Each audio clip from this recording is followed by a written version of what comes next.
Here behind me is one of the strangest places in Southeast Asia. It was the epicenter of the Chinese Pogo Empire, the offshore gambling, and the biggest operation in Southeast Asia. The Philippine government says this is now closed down, it's finished, but if you walk around this area, it still feels unmistakably Chinese. So what's exactly going on? Let's take a look. This area is Parañaque, near Entertainment City, close to the casinos, Manila Bay, and the airport. You've got giant condo towers everywhere, and if you spend even 10 minutes walking around here, you'll notice something immediately. Mandarin signs, Chinese convenience stores, Chinese restaurants, shuttle vans taking staff to and from, and clusters of Chinese-speaking residents. At first glance, you might think, I thought the Philippines banned all this. So POGO stands for Philippine Offshore Gaming Operator, basically companies based in the Philippines running online gambling operations aimed mostly at customers overseas, especially mainland China. And during the boom years, especially around 2018 to 2022, tens of thousands of Chinese workers flooded into areas like this. The Bay Area surrounding Parañaque and Pasay transformed incredibly fast. There was high-rise construction everywhere, the rents were shooting up, the casinos were expanding, and the business was switching to Chinese clientele. Some locals even joked that parts of Manila suddenly felt more like Shenzhen than the Philippines. Millions of pesos worth of cash, pre-registered SIMs, and smartphones were recently discovered in a POGO hub in Pasay City. Now, obviously, not every Chinese resident or worker was involved in anything illegal.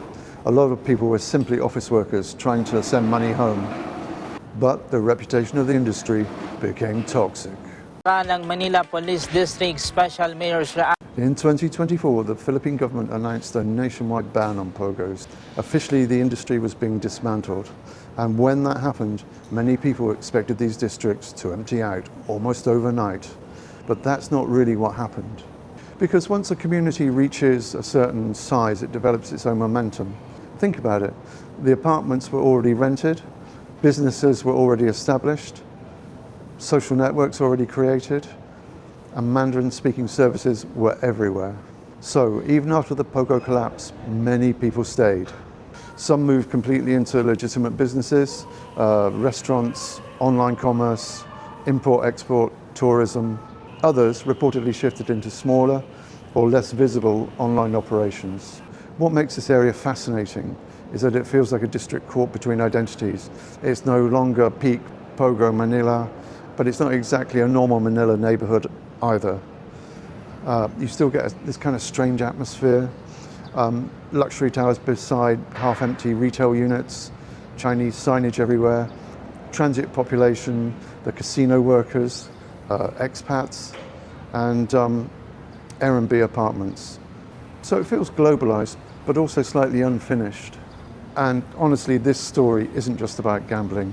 It's about what happens when massive international money flows very quickly into a country.